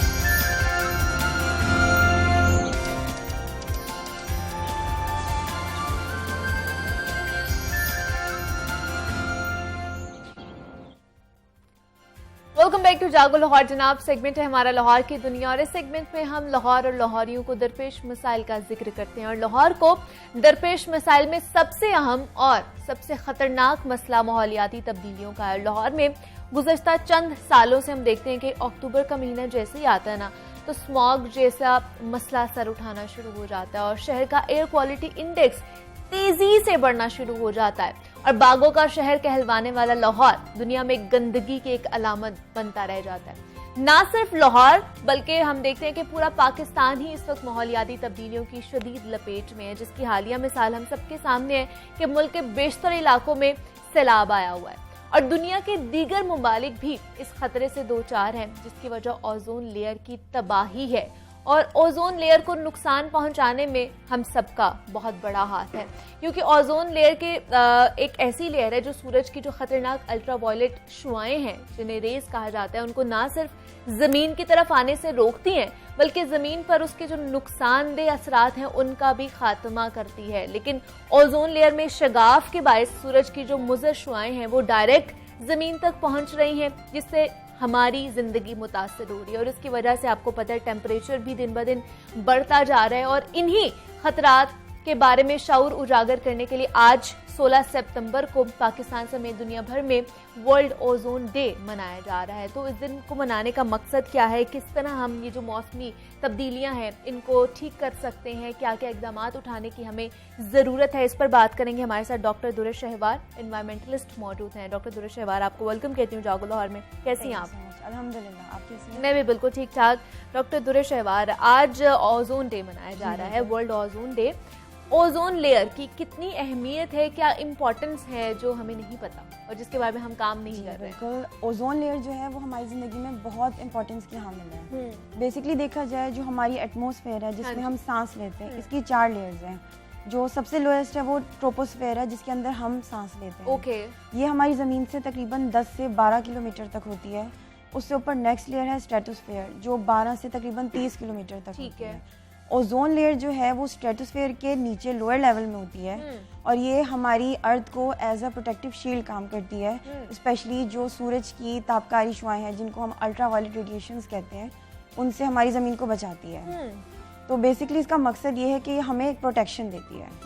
तो सबसे ज़्यादा इंपॉर्टेंट इसकी यही है क्योंकि अल्ट्रावायलेट रेडिएशन अगर ज़मीन पे आती हैं तो वो बहुत ज़्यादा नुकसानदेह हैं, जिसमें स्किन कैंसर, कैटरेक्ट्स, इसके अलावा बहुत सारी जल्द की बीमारियां जो हैं उनसे लोग मुतासिर होते हैं। और इसके अलावा ये पौधों के लिए और जानवरों के लिए भी बहुत नुकसानदेह है। लेकिन आपको क्या लगता है, क्या वजह है इसकी कि ये जो ओजोन लेयर डिप्लीट होती जा रही है, इसके पीछे की कॉज क्या है? इसकी मेन कॉज पोल्यूशन है। अच्छा। हम कुछ इस तरह के केमिकल यूज़ कर रहे हैं अपनी रोज़मर्रा की ज़िंदगी में। फॉर एग्जांपल अगर हम रेफ्रिजरेटर्स की बात करें तो उससे ख़ास गैस रिलीज़ होती है फ़िज़ा में जिनको क्लोरोफ्लोरोकार्बन्स कहते हैं। ये सबसे घर में जो हम लोग फ्रिज यूज हाँ कर जी, रहे होते हैं। Okay, exactly. तो उससे जो खास किस्म की गैस रिलीज होती है जिसे क्लोरोफ्लोरोकार्बन्स कहा जाता है। ओके, तो वो जो क्लोरोफ्लोरोकार्बन्स है, जिसको हम शॉर्ट फॉर्म में CFCs भी कहते हैं, ये बहुत एक मेन पोल्यूटेंट है जो कि ओजोन लेयर को डिप्लीट कर रहे हैं। अच्छा, और ये काफ़ी सालों से हम लोग अपने रेफ्रिजरेटर्स में, कुछ एरोसोल स्प्रेज में, कुछ रिपेलेंट्स, बहुत सारी चीज़ें हैं जिनके अंदर इस तरह की डिफरेंट गैसेस और डिफरेंट केमिकल्स यूज़ होते हैं जो कि आहिस्ता आहिस्ता हमारी ओजोन लेयर में एक होल क्रिएट कर चुके हैं और जिसको वो बड़ा करते जा रहे हैं। लेकिन उसको क्या कम किया जा सकता है या नहीं? कम करने के लिए अब हम लोगों में काफ़ी ज़्यादा अवेयरनेस है। इसके लिए 1987 में एक मॉन्ट्रियल प्रोटोकॉल था जिसके तहत ये फैसला किया गया था कि जो केमिकल्स ओजोन को डिप्लीट कर रहे हैं अच्छा। तो उनको दुनिया से ख़त्म किया जाए। ओके, हम लोग जो हैं, क्योंकि हमारी कंट्री एक डेवलपिंग कंट्री है, तो हमने इस चीज़ की प्रॉपर इम्प्लीमेंटेशन जो डेवलपिंग डिफरेंट कंट्रीज़ हैं 2010 से शुरू की। बाकी कंट्रीज़ ने 1996 से स्टार्ट कर दिया। प्रॉब्लम ये है कि हम बहुत सालों से CFCs को यूज़ कर रहे थे अपनी बहुत सारी रोज़मर्रा ज़िंदगी में। तो एक चीज़ होती है half life. Half life means के कोई भी केमिकल की अगर हाफ़ लाइफ की बात करें तो वो केमिकल हाफ कितने सालों में ख़त्म हो जाएगा इस दुनिया से। तो जब CFCs की बात करते तो इनकी हाफ़ लाइफ कई 100 सालों में या कई सालों में होती है। अच्छा। तो प्रॉब्लम ये कि एक दफ़ा अगर वो फ़िज़ा में आ जाता है तो उसका ख़त्म होना बहुत सालों में होता है, जिसकी वजह से वो स्लोली अगर आम ज़बान में कहें तो ओजोन लेयर को खाता जा रहा है। क्योंकि ऑलरेडी पिछले 40, 50, 60 सालों से CFCs फ़िज़ा में यूज हो मौजूद रही है। हाँ, एग्जैक्टली, ऑलरेडी यूज हो रही है। जी। इसके अलावा उसमें से जो क्लोरीन निकलता है वो ओजोन के साथ रिएक्ट करके और उसमें होल क्रिएट करना शुरू कर देता है स्लोली। ओजोन बेसिकली अगर आपने कभी देखें, ऑक्सीजन का मॉलिक्यूल होता है जिसके अंदर ऑक्सीजन के 2 मॉलिक्यूल होते हैं, 2 एटम्स होते हैं, सॉरी, जिसको O2 कहते हैं। तो ओजोन बेसिकली एक एलोट्रॉप है जिसमें ऑक्सीजन के 3 एटम होते हैं। इसका फार्मूला O3 होता है। ठीक है। और कभी भी जैसे अगर कोई ऐसा रिएक्शन हो, कोई लाइटनिंग है, कोई इलेक्ट्रिक स्पार्क हो, तो नॉर्मली जो हमारे ट्रोपोस्फेयर में ऑक्सीजन है जिसमें हम सांस ले रहे हैं, तो उसका वो मॉलिक्यूल टूट के और वो 2 अलग अलग एटम में कन्वर्ट हो जाता है, जिसमें वो एक एटम ऑक्सीजन के मॉलिक्यूल के साथ मिलके ओजोन लेयर बना देता है। वो ओजोन लेयर जो है वो ट्रोपोस्फेयर में बन रही है, उसको हम ट्रोपोस्फेरिक ओजोन कहते हैं। ये यूजुअली बनती है कहीं स्पार्क हो या लाइटनिंग हो, कोई इलेक्ट्रिक शॉक हो, तो उसकी वजह से ये बनती है। लेकिन वो क्या हमारे लिए फायदेमंद है? नहीं, वो हमारे लिए नुकसानदेह है। अच्छा। हमारे लिए जो फायदेमंद है वो सिर्फ स्ट्रेटोस्फेरिक ओजोन है, जो अच्छा। ट्रोपोस्फेरिक ओजोन है वो हमारे लिए नुकसानदेह है। वो एक पोल्यूटेंट है और उसकी वजह से बहुत सारी सांस की बीमारियां, अच्छा। ब्रोंकाइटिस, लंग्स की इन्फेक्शन, ये चीजें हो रही हैं। लेकिन किस तरह इससे बचा किस तरह जा सकता है? आपको क्या लगता है बड़े स्केल पे क्या हमें करने की ज़रूरत है? बड़े स्केल पे सबसे मेन जो हमारी चीज़ है, हम सबसे पहले केमिकल का यूज़ बंद करें। हम कोशिश करें ऐसे ऑल्टरनेटिव्स की तरफ जाएं जो हमारी इन्वायरमेंट के लिए कम हार्मफुल हो। अच्छा। हम किसी भी केमिकल को ये नहीं कह सकते कि टोटली इन्वायरमेंटल फ्रेंडली है, बट हम कोशिश कर सकते हैं कि स्लोली कुछ ऐसे केमिकल्स की तरफ जाएं जिनकी हाफ लाइफ जो है वो बहुत ज़्यादा ना हो, ताकि वो हमारी इन्वायरमेंट को पोल्यूट ना करें। और सबसे मेन चीज़ जो मैं हमेशा लोगों से भी कहती हूँ और हर एक से रिक्वेस्ट करती हूँ कि प्लीज़ प्लांटेशन जो है उसके ऊपर बहुत फोकस करें, अपने तौर पे, अपने घरों में, अपनी गलियों में, इवन कोशिश करें चाहे छोटे गमले हों, पौधे हों, दरख्त हों, वो ज़रूर लगाएं, जो बहुत ज़रूरी है। ख़ास तौर पर लाहौर की जो फ़िज़ा है, पोल्यूशन है, वो बड़ी ज़्यादा गंदी कह लें कि पोल्यूटेड हो चुकी है। और जैसे अब महीना शुरू होने वाला है अक्टूबर का, और उसमें इस तरह की फॉग, बल्कि अभी किसी जगह पे हम लोग फॉग देखना शुरू हो चुके हैं। तो इसको क्या कम किया जा सकता है? इस चीज़ को हम अपनी कोशिश से कम कर सकते हैं, जो कोशिश हम इतनी ज़्यादा नहीं कर रहे हैं। अगर आप देखें तो जगह जगह लाहौर में कूड़े के ढेर हैं, जगह जगह पे लोग मतलब बगैर किसी वजह के दरख्त काट देते हैं। कहीं पर ये सुना जाता है कि दरख्त मुझे फ़ायदा नहीं दे रहा, या ये मेरे घर को ब्लॉक कर रहा है, या धूप ब्लॉक हो रही, बहुत सारी रीजंस हैं जिसकी वजह से लोग दरख्त काटते हैं। तो ये जो चीज़ है ये हमें ख़त्म करनी पड़ेगी। मैंने एक चीज़ नोट की है, लोगों में अवेयरनेस है लेकिन लोग कोशिश ज़्यादा नहीं करते। अगर हम एक छोटे लेवल पे भी कोशिश करेंगे तो बहुत सारी चीज़ें स्लोली कंट्रोल हो सकती हैं। लेकिन अब इस कंट्रोल को होने में भी टाइम लगेगा, क्योंकि हमने पोल्यूशन की जो सिचुएशन है वो बहुत ज़्यादा वर्स कर दी है। लोग इसको ना चैलेंज समझते ही नहीं, मसला समझते ही नहीं है कि एनवायरनमेंट चेंजिंग्स होती जा रही हैं और इस तरह की प्रॉब्लम्स होती जा रही हैं, हम उसको प्रायोरिटाइज करते ही नहीं है, जिसकी वजह से ये चीज़ें बढ़ती जा रही है, वेदर्स चेंज हो रहे हैं। दूसरा, जैसे आपने प्लांटेशन की बात की है दुरुशहवार, प्लांटेशन गवर्नमेंट भी बहुत अच्छे तरीके से कर रही है, बहुत से मेवाकी आपने देखा फॉरेस्ट लगाए गए हैं, उनकी वजह से भी आपको लगता है कि कोई फर्क नहीं पड़ा हमारी पोल्यूशन में? जब हम कोई दरख्त लगाते हैं उसको ग्रो होने में टाइम लगता है। अच्छा। किसी को कुछ महीने लगते हैं, किसी को कुछ साल लगते हैं, और उसके साथ साथ ये भी ज़रूरी होता है कि जो आप दरख्त लगा रहे हैं उसकी साथ साथ प्रॉपर उसकी नरिशमेंट के लिए आप काम करें, उसमें आप खाद डालें, उसका प्रॉपर ख्याल रखें, उसकी वाटरिंग टाइम पर हो। तो गवर्नमेंट तो अपनी तरफ से अपना काम कर रही है, बट बीइंग अ सिटीज़न हमारा भी कुछ फ़र्ज़ है कि जो वो काम कर रही है हम उसको सपोर्ट करें और उसके अंदर हम अपना जो हमारा इनपुट है वो भी डालें। तो कहीं ना कहीं वो कमी हमारी तरफ से रह जाती है। अच्छा जी। तो फॉर एग्जांपल अगर मैं बात करूँ, जैसे मैं अगर अपने घर के बाहर मेरे एक छोटा सा गार्डन है, तो मेरी कोशिश होती है कि मैं वहाँ पे मैक्सिमम प्लांट्स लगाऊं। बट समटाइम्स क्या होता है, जैसे अगर कोई बच्चे खेल रहे हैं या लोग आए या खराब कर कहीं ना कहीं खराब करते हैं। लेकिन तुरुशहवार हम छोटे छोटे प्लांट्स लगाते हैं ना, प्लांटेशन हम छोटे छोटे पौधों की करते हैं, तो वो क्या फायदेमंद साबित होते हैं? उनसे वो हमारा माहौल ठीक होता है? बिल्कुल होते हैं। जो प्लांट्स हैं वो कार्बन डाइऑक्साइड का एक बहुत बड़ा कार्बन पूल है, यानी वो कार्बन डाइऑक्साइड को एब्जॉर्ब करते हैं। एक छोटा सा हम लोग पौधा भी लगाएंगे तो वो भी अपना जो है वो बिल्कुल कंट्रीब्यूट करेगा। बिल्कुल बहुत ज्यादा कंट्रीब्यूट करेगा, क्योंकि जो कार्बन डाइऑक्साइड जो एक मेन पोल्यूटेंट है, एक ग्रीन हाउस गैस है हमारी एनवायरनमेंट का, तो वो सबसे ज्यादा एब्जॉर्ब होती है प्लांट्स के थ्रू। प्लांट्स की वो खुराक है, क्योंकि एक प्रोसेस होता है फोटोसिंथेसिस, जिसके थ्रू प्लांट्स अपनी जो पूरी फूड साइकिल फूड लेते हैं। हाँ, बिल्कुल। तो अगर हम ज्यादा प्लांट्स लगाएंगे तो कार्बन डाइऑक्साइड ज्यादा से ज्यादा वो अपने अंदर एब्जॉर्ब करेंगे। और प्लांट्स तो हर तरह से फायदेमंद है देखा जाए तो। एक चीज़ जो है वो और होती है, समटाइम्स क्या होता है कि जब हम अपने घर के बाहर कोई गंदा पानी फेंक देते हैं, या फॉर एग्जांपल घर का जो वॉश्ड वाटर है, कुछ भी आपने साफ किया वो बाहर फेंकते हैं, तो ये एक बहुत इंपॉर्टेंट चीज़ है कि हमारे घर के बाहर जो कच्ची ज़मीन होती है वो पानी उसमें डायरेक्ट जाके एब्जॉर्ब होता है। ओके। समटाइम्स क्या होता है कि हम कोशिश कर रहे हैं, हम पानी भी दे रहे हैं, हम खाद भी डाल रहे हैं, बट समटाइम्स वो जो वाटर होता है या हमने कोई कूड़ा फेंक दिया, तो उसके जो टॉक्सिक सब्सटेंसेस होते हैं वो सॉइल के अंदर एब्जॉर्ब हो जाते हैं। तो वहाँ से हम सॉइल की फर्टिलिटी को ख़राब कर देते हैं, जिसकी एक रीज़न ये भी है कि वो प्लांट ग्रो नहीं कर पाता। अच्छा, ठीक है। मतलब उसमें डिफरेंट केमिकल्स भी ऐड ऑन हो जाते हैं जो हमें नहीं पता चल रहा होता। सही। क्योंकि प्लांट्स की जो हम उसकी केयर करते हैं उसके साथ साथ सॉइल फर्टिलिटी भी बहुत इंपॉर्टेंट है। तो अगर हमने उसी को ही नहीं देखा तो भी प्लांट हमारा ख़राब हो सकता है। लेकिन किस तरह की प्लांटेशन करनी चाहिए? कौन कौन से प्लांट्स लगाने चाहिए जो हमारे माहौल को अच्छा रखे? हर किस्म का प्लांट हमारे माहौल को अच्छा लगेगा, क्योंकि पौधे जो है, मैंने आपको बोला ना, वो एक बहुत इंपॉर्टेंट कार्बन पूल है। तो कोई भी आप पौधा लगाएंगे वो आपको फ़ायदा ही देगा। अब फॉर एग्जांपल अगर आपके घर के बाहर थोड़ा सा भी कच्चा एरिया है तो आप डिफरेंट गुलाब लगा सकते हैं, आप अमरूद का पौधा लगा सकते हैं, जो सीजनल पौधे होते हैं वो लगा सकते हैं, और कुछ ना हो तो आप सिंपल घास भी लगा सकते हैं। या जैसे अब स्मॉग आ रहा है तो एक प्लांट होता है जिसको इंग्लिश में कहते हैं मदर इन लॉस टंग, वो बहुत इंपॉर्टेंट होता है। उसका फ़ायदा ये होता है कि वो दिन में भी और रात में भी ऑक्सीजन रिलीज करता है। अच्छा। इसके अलावा आप अपने घर के तौर पे मनी प्लांट लगा सकते हैं। ये वो प्लांट्स हैं जो ज़्यादा डे एंड नाइट में ऑक्सीजन रिलीज करते हैं। और मनी प्लांट की तो बेस्ट बात ये है कि उसको आप वाटर में भी लगा सकते हैं, तो इसके लिए आपको सॉइल की भी ज़रूरत नहीं है। तो इस तरह छोटे छोटे एलोवेरा लगा सकते हैं, ये बहुत अच्छी चीज़ है। ये वो प्लांट्स हैं जो छोटे छोटे गमलों में लग सकते हैं, आप कहीं डेकोरेशन के लिए भी लगा सकते हैं। हर तरह से आपके लिए फ़ायदा। उसके लिए ज़्यादा आपको जिद्दोजहद नहीं करनी पड़ेगी। बिल्कुल भी नहीं।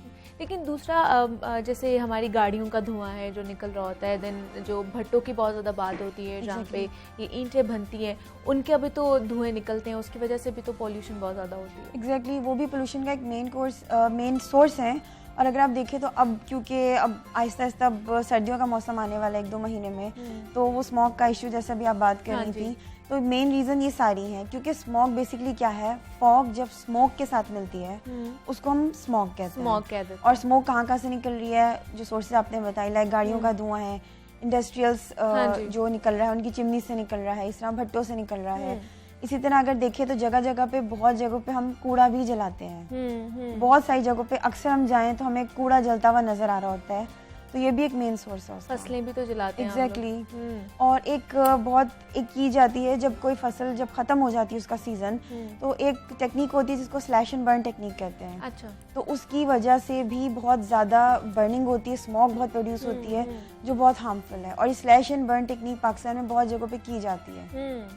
और उसकी वजह से ये स्मॉग जो है ये ज़्यादा एग्जैक्टली। अब ये आहिस्ता से बढ़ रही है क्योंकि दरख्त कटते जा रहे हैं, हम लोग कूड़ा फैलाते जा रहे हैं, हम पोल्यूशन के अंदर अपना इनपुट बहुत ज़्यादा डालते जा रहे हैं, तो उस वजह से हमारा जो माहौल है वो आलूदा होता जा रहा है। तो इसको क्या करना चाहिए फिर गाड़ियों के हवाले से? अब आप सड़कों पे तो आप खुद देखती हैं कि इतनी गाड़ियां आ चुकी हैं कि अब तिल धरने की भी जगह नहीं मिलती है। और दूसरा, अब भट्टों के हवाले से भी बहुत से लोग कह रहे हैं कि 90% जो है भट्टे वो जिगजैग टेक्नोलॉजी पर चले गए हैं, लेकिन उससे फायदा है जिगजैग टेक्नोलॉजी पे अगर वो चले जाएंगे? जी तो? जी बिल्कुल फ़ायदा होता है। बहुत सारे कुछ इंडस्ट्रीज में मैंने ऐसे भी विजिट किया जिन लोगों ने पहले उनके पास अरेंजमेंट नहीं थी लेकिन बाद में उन्होंने एयर स्क्रबर्स लगाए। अच्छा। तो ये चीज़ें बहुत अच्छी रहती हैं टेक्निक्स। बेसिकली क्या करती हैं, जो हार्मफुल गैसेज होती हैं, जो ज़्यादा टॉक्सिक होती हैं, उनको लेस टॉक्सिक और लेस हार्मफुल गैसेज में कन्वर्ट करके हवा में रिलीज़ किया जाता है। तो उससे भी हमें फ़ायदा होता है कि जो टॉक्सिसिटी एक बहुत हाई लेवल पे जा रही है वो थोड़े लोअर लेवल पे आ जाएगी। अच्छा। मैंने जैसे आपको कहा कि केमिकल्स जिस भी फॉर्म में एनवायरनमेंट में रिलीज़ किए जाएँ होता तो नुकसान है, हाँ। लेकिन अब कहीं ना कहीं हमने उसको देखना है कि हम उसको कैसे कम करें, तो उसमें हम इसमें अपना इनपुट डालते हैं। ठीक है। कोशिश हमारी है, तो जितनी हमारी कोशिश होगी उतना ही हम एनवायरनमेंट को पोल्यूशन से बचा सकते हैं। गाड़ियों के हवाले से क्या किया जाए, क्या सजेस्ट गाड़ियों करेंगे के आप? हवाले से बेस्ट चीज़ ये है कि कोशिश करें, मैं हमेशा प्रमोट करती हूँ कि वॉक करें। हमारी पब्लिक ट्रांसपोर्ट अगर आप देखें तो बहुत अच्छी है, अच्छा। तो ज़्यादा से ज़्यादा उस पब्लिक ट्रांसपोर्ट का यूज़ करें। मैं बजाते खुद जब मैंने कहीं भी जाना होता है, इवन यूनिवर्सिटी टाइम पर या ऑफिस, तो मैं हमेशा पब्लिक ट्रांसपोर्ट यूज़ करती हूँ, स्पेशली बसेस। तो जितनी ज़्यादा आप कम से कम गाड़ी यूज़ करेंगे, ज़्यादा पब्लिक ट्रांसपोर्ट को प्रमोट करेंगे, तो उससे एक तो ये होगा कि गाड़ियों का यूज़ कम होगा, वहाँ वो धुएं में कमी आएगी। दूसरा, अगर आपको करीब कहीं जाना है तो कोशिश करें अपने आप को थोड़ा एक्टिव बनाएं कि आप मोटरसाइकिल्स को यूज़ करने के बजाय आप वॉक करके जाएं, साइकिल्स यूज़ करें। ये दोनों चीज़ें आपकी सेहत के लिए भी अच्छी हैं और इन्वायरमेंटल फ्रेंडली भी हैं। तो कंट्रीब्यूशन हमारा ही है, हम ही कोशिश करके हर चीज़ की अमाउंट में रिडक्शन ला सकते हैं। बिल्कुल ऐसी है। हम सिर्फ गवर्नमेंट पे तो नहीं इन्हिसार कर सकते हैं, उन्हें फोर्स नहीं कर सकते कि सिर्फ वही इस चीज़ को केटर करें। हमें खुद भी अपनी कुछ जिम्मेदारियां हैं जिसको निभाना है हम लोगों ने। लेकिन मुझे ये बताइए दुर्रे शहवार कि ये सारी चीज़ें हम कर भी रहे हैं, लेकिन फिर भी हम अगर इंटरनेशनली देखें, आलमी सतह पर, वो लोग तो इस चीज़ को बड़ा अच्छी तरीके से लेकर चलते हैं, इन्वायरमेंट को लेकर चलते हैं। इस हवाले से वो बहुत रिसर्च भी करते रहते हैं। यहाँ पर ये चीज़ें, पानी यहाँ पे आलूदा है, हवा यहाँ पे आलूदा है, खुराक यहाँ पर आलूदा है, हर चीज़ तो आलूदा है। किस तरह ये फिर हम सर्वाइव करेंगे?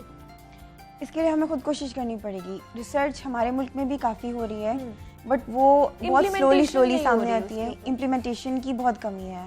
इम्प्लीमेंटेशन जितनी ज़्यादा होगी उतना ज़्यादा फ़ायदा होगा। हम अपने तौर पे, एक तो बहुत मेन चीज़ है कि हम कोशिश करें कि चाहे छोटे लेवल पे ही सही वाटर ट्रीटमेंट प्लांट्स लगाएं। एटलीस्ट वाटर ट्रीटमेंट प्लांट्स जो होते हैं वो 3 तरह के होते हैं, प्राइमरी, सेकेंडरी एंड टर्शरी। तो हम ये कोशिश कर सकते हैं कि एटलीस्ट हम प्राइमरी लेवल के वाटर ट्रीटमेंट प्लांट्स लगाएं, जो हम अपने घर के तौर पे भी लगा सकते हैं। एक तो हम खुद कोशिश करें कि पानी ज़ाया ना करें, फिर वाटर में जो भी चीज़ें लाइक आपकी वॉशिंग है, जो सीवेज आप रिलीज़ कर रहे हैं उसको कम से कम करें, फ्लशिंग कम से कम करें, जो केमिकल्स आप यूज़ कर रहे हैं अपनी हाउस क्लीनिंग के लिए उनका इस्तेमाल कम से कम करें। तो ये चीज़ें बहुत हद तक कंट्रोल हो सकती हैं। हम अपना कंट्रीब्यूट कर सकते हैं अगर हम लोगों ने इसको अच्छे तरीके से समझना है कि ये एक मसला है, आलमी मसला है, जिसको हम लोगों ने केटर करना है और लेकर चलना है। हमारे साथ डॉक्टर दुर्रे शहवार एनवायरमेंटलिस्ट मौजूद थी। डॉक्टर दुर्रे शहवार, बहुत शुक्रिया आपके वक्त का कि आप यहाँ पर आई। और वर्ल्ड ओजोन डे आज मनाया जा रहा है और ओजोन लेयर की क्या अहमियत है, किस तरह वो काम करती है और जिसकी वजह से, जिसकी डिप्लेशन की वजह से जनाब हमारा जो टेम्परेचर है वो बढ़ता जा रहा है, मौसमी तब्दीलियां आती जा रही हैं, उस पर बात की है। और जब इस तरह की तब्दीली होती है तो ऑब्वियसली बहुत सारी बीमारियां भी साथ लेकर आती है। और इवन दो कि स्किन के हवाले से भी जैसे हमने बात की है कि वो भी जवान नहीं रहती है, झुर्रियां पड़ना शुरू हो जाती है, लेकिन बहुत से लोग ऐसे हैं जो अभी भी जवान नजर आते हैं। और यहाँ पे एक छोटी सी ब्रेक लेंगे, मिलते हैं इसके बाद।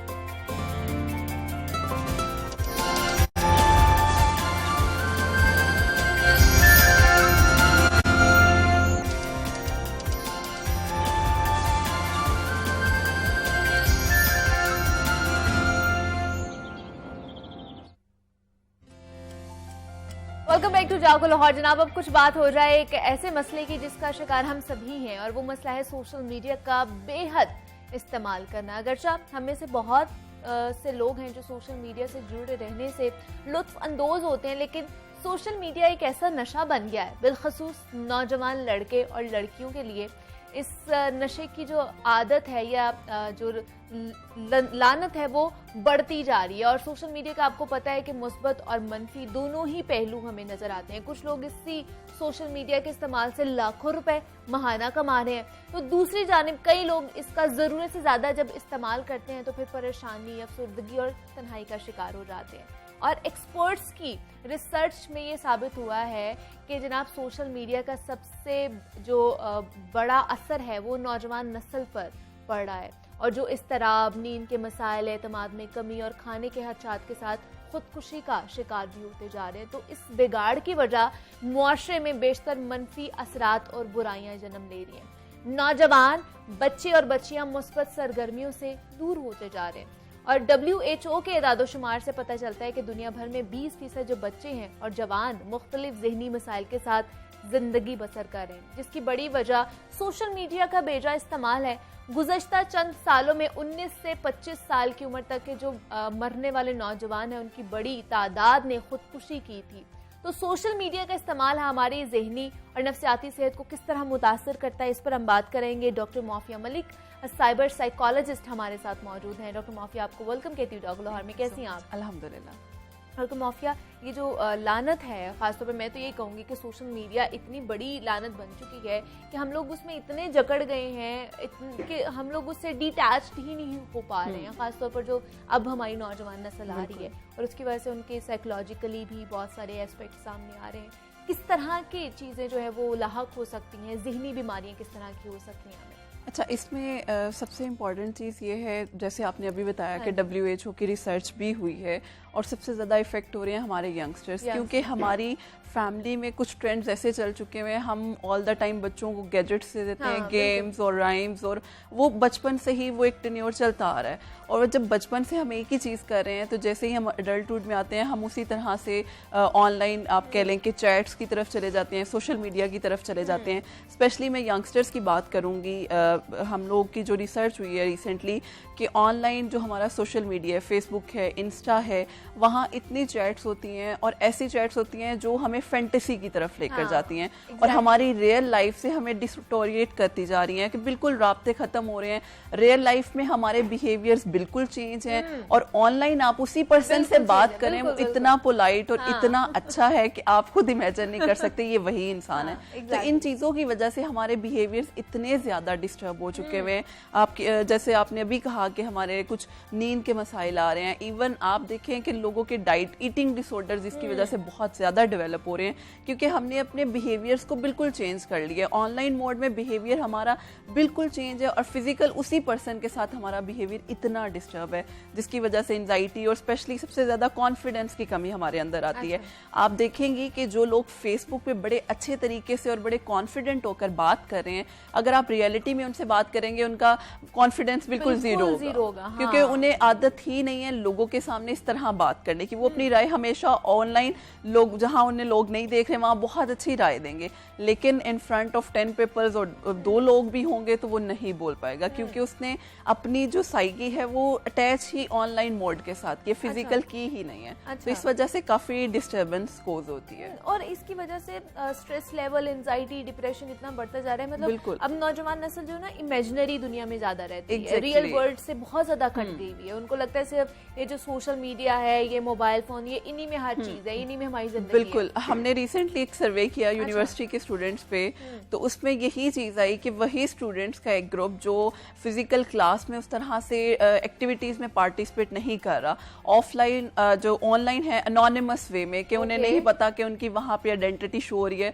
वहाँ उनका बिहेवियर इतना चेंज था कि असल में हमारे अंदर इतने एंगर के इश्यूज हैं, और वहाँ हम इतने अच्छे बन चुके हैं कि हमारी एक फैंटेसी की दुनिया अटैच हो गई रही है, हम वहाँ पे बातें कर रहे हैं, रिलेशनशिप बना रहे हैं, जैसा कि आपको पता है फेक रिलेशनशिप हम बना रहे हैं, लड़कियां लड़कों के अकाउंट और लड़के लड़कियों के अकाउंट वहाँ बात कर रहे हैं, लेकिन जब बात रियलिटी की आती है तो वो चीज़ें हमें मेंटली ज़्यादा डिस्टर्ब करती हैं।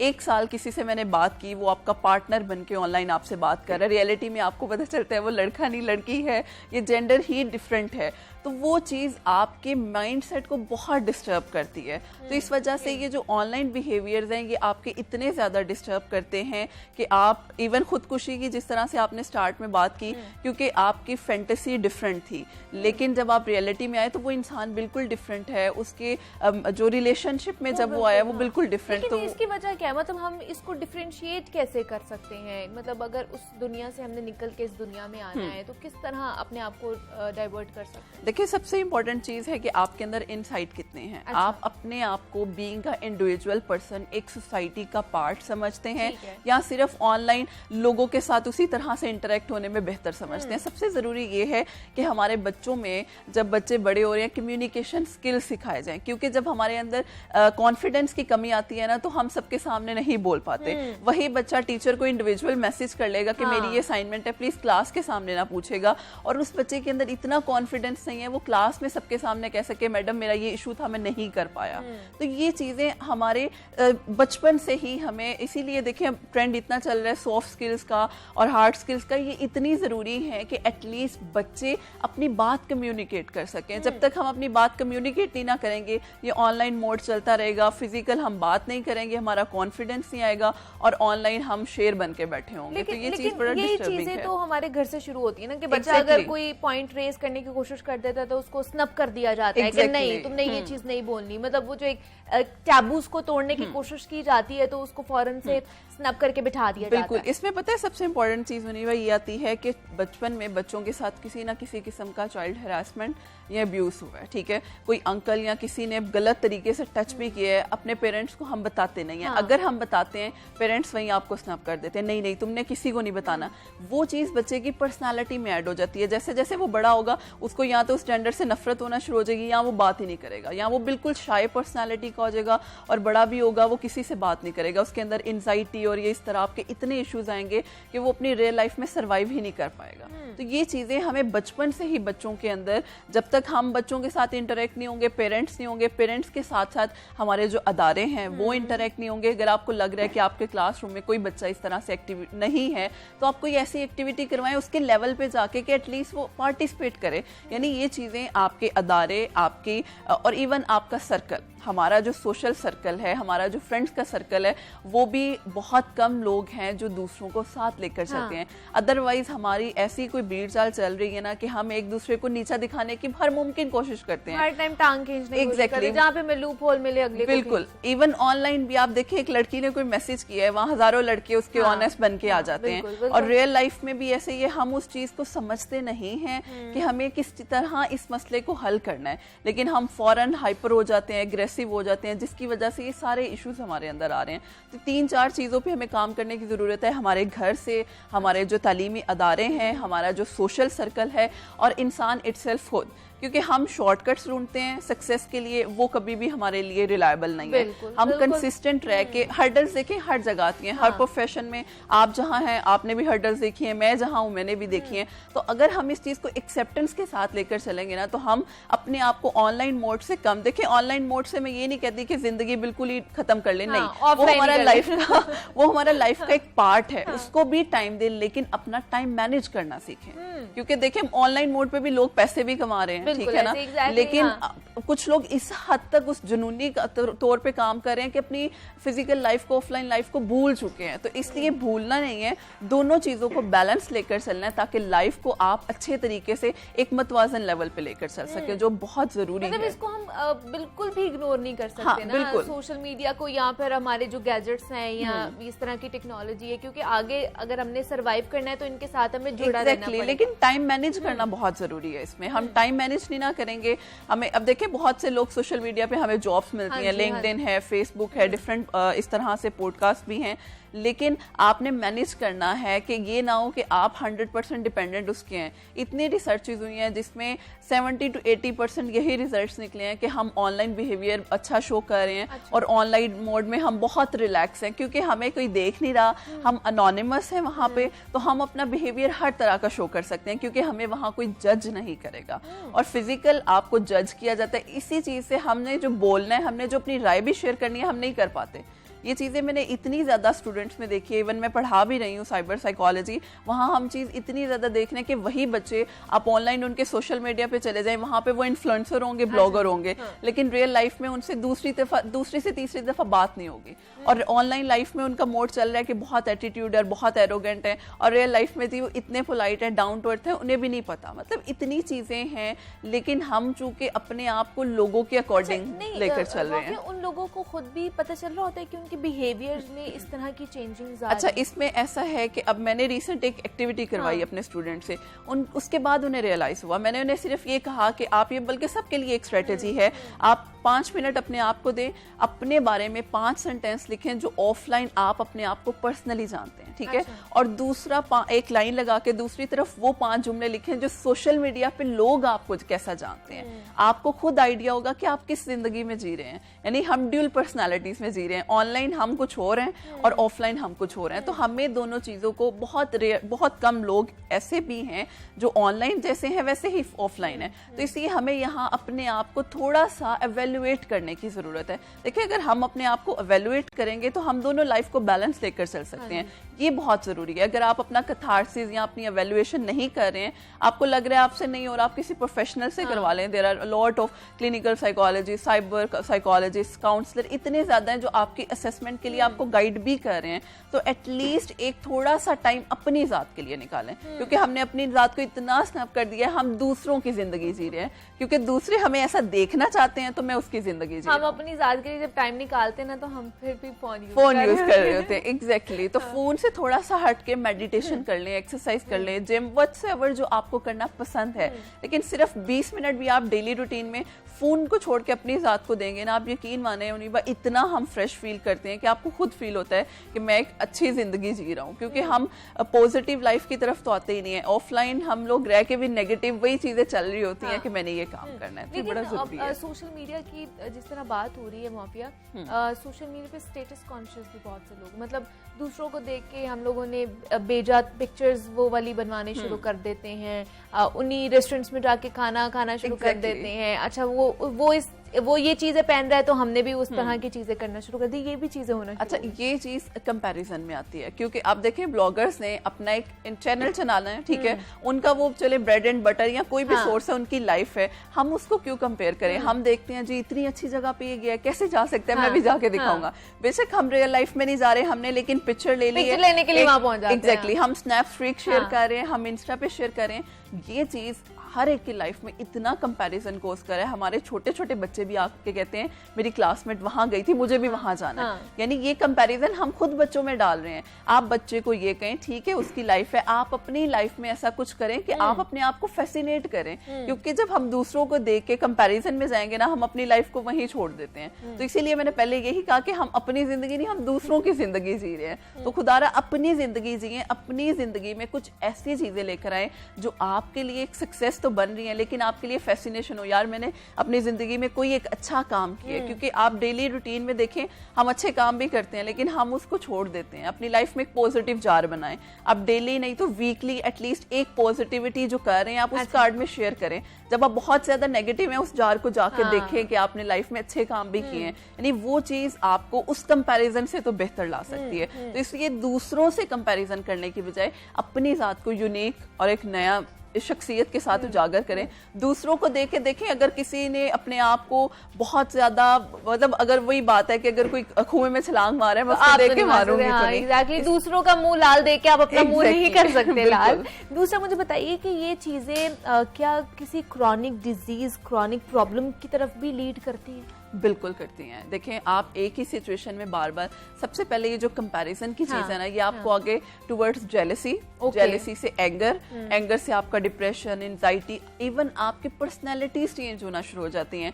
आप जो एक पोलाइट पर्सनैलिटी के मालिक थे, आप एग्रेसिव बन जाते हैं। इतनी टाइप्स, वो आगे सब कैटेगरीज हैं कि आप अपने आप को सिर्फ दूसरों को देख के, अगर ये अपनी लाइफ में, अब देखिए सोशल मीडिया पे क्या है, जो दिखता है वो बिकता है, लेकिन हम लोगों को लगता है कि पता नहीं ये इंसान कितना अर्न कर रहा है, ये इंसान पता नहीं कौन सी जिंदगी जी रहा है, लेकिन रियल लाइफ में हमें पता है हम किस तरह से सरवाइव कर रहे हैं। तो इसलिए अपने आप को दूसरों के साथ कंपैरिजन में न लेकर जाएं। आप देखें, एक तो साइकोलॉजिकल इश्यूज भी आ रहे हैं, दूसरा आपके फिजिकल हेल्थ के। अब कोई बहुत स्लिम है, भाई उसकी बॉडी फिजिक ऐसी है, आप अपने आप को खाना छोड़ देते हैं, बहुत स्ट्रिक्ट डाइट करते हैं उसकी तरह दिखने के लिए। आपकी अपनी एक शख्सियत है, आप क्यों खुद को कंपेयर कर रहे हैं, वही बात आ जाती है।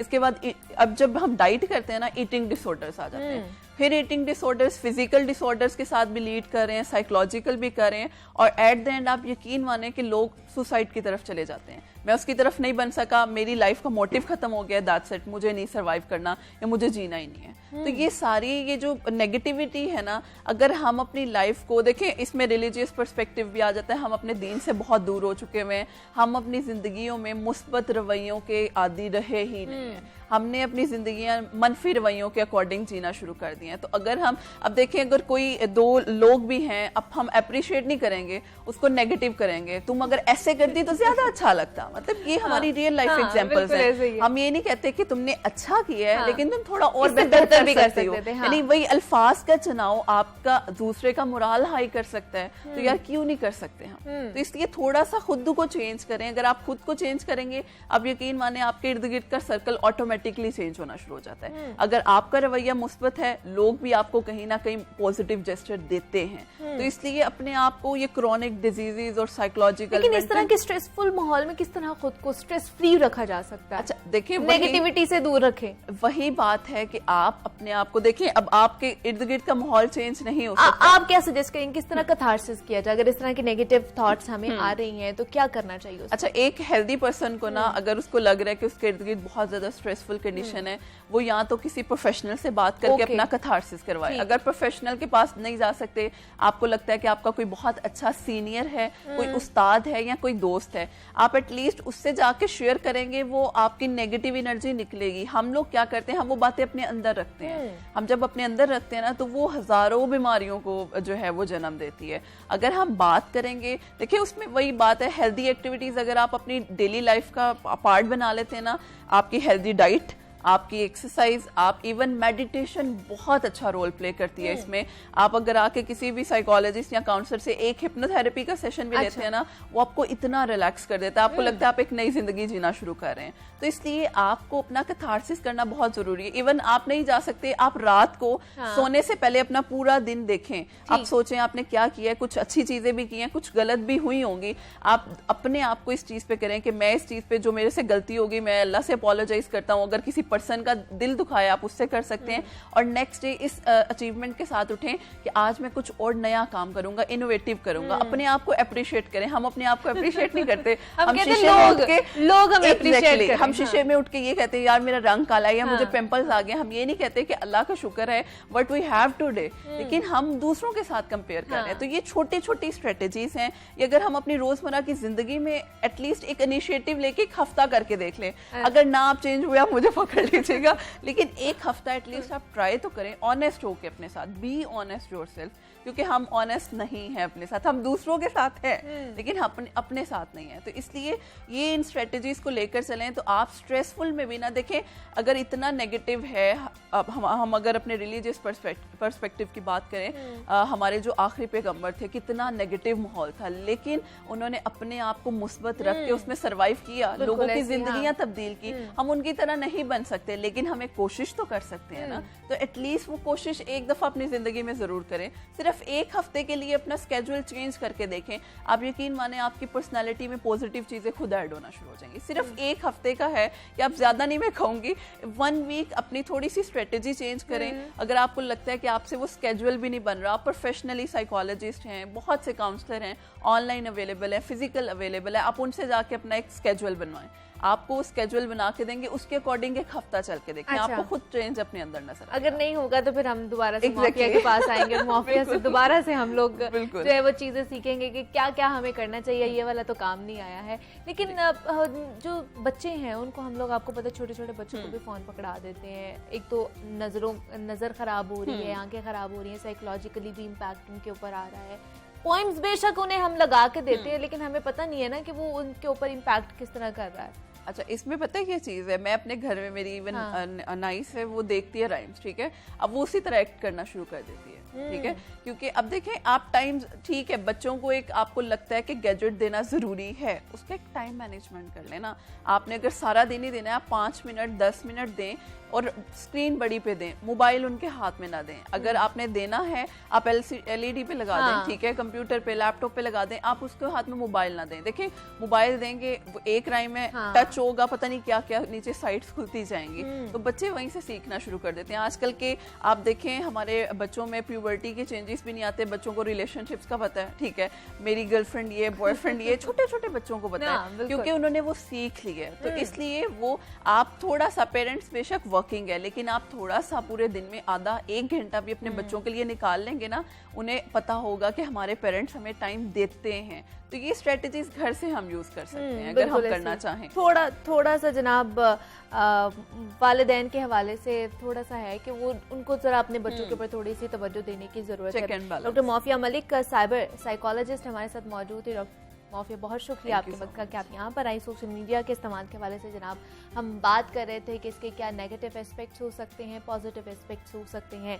अब आपने मुझे इजाज़त देनी है और कल आपसे दोबारा मुलाकात होगी। अल्लाह हाफ़िज़।